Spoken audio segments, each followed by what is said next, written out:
Hello everyone, আমি makeup artist Swati. আজকে তোমাদের সাথে আর একটা পার্টি মেকআপের স্টোরি চলো শেয়ার করে নিই। দিদিভাই এসেছিল কলকাতা থেকে এখানে একটা অনুষ্ঠানে অ্যাটেন্ড করতে। এবার আগেই আমাকে জানতে হবে না সে কেমন সাজতে চাই, চলো জানি। লাইনার বা কাজল? লাইনার করো। লাইনারটা প্রেফার করি।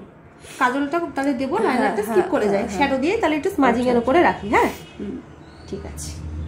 আমি তো মনে করি সবথেকে গুরুত্বপূর্ণ কাজ হচ্ছে আগে ভালোভাবে জেনে নেওয়া।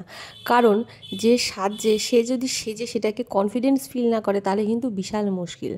এখন যেমন অনেকের মুখে আমি একটা কথা শুনতে পাই যে এখন তো ঘরে ঘরে মেকআপ আর্টিস্ট। হ্যাঁ, একদমই ঠিক কথা। ঘরে ঘরে যেমন মেকআপ আর্টিস্ট তেমনি মানুষের কিন্তু আগে কিন্তু এত সাজার চল ছিল না। আমি যদি এখন 5-6 বছর আগে ফিরে যাই, মানুষ কিন্তু আগে এত সাজতো না।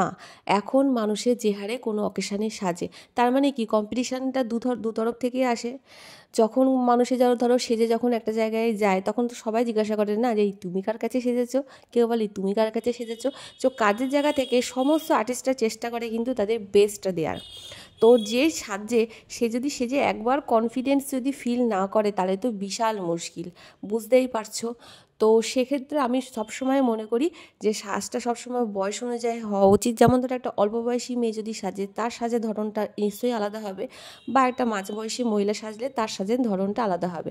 এবার কেউ যদি একটু কিছু করতে চায়, গর্জে সাজতে চায়, সেটা তার ব্যাপার, কিন্তু আমরা সেটাকে একটু বুঝিয়ে বাজিয়ে এটা করলে ওটা করো না, ওটা করলে সেটা করো না, এই করে একটু ম্যানেজ করি। তো চলো জেনে নিই দিদিকে খুশি করতে পারলাম কি না। আচ্ছা দিদি, তুমি আজকে আমার থেকে একটা পার্টি মেকআপ নিলে, তুমি যা যা বলেছো চেষ্টা করেছি সেই মতো করে দেওয়ার। তোমার কেমন লেগেছে যদি একটু জানাও।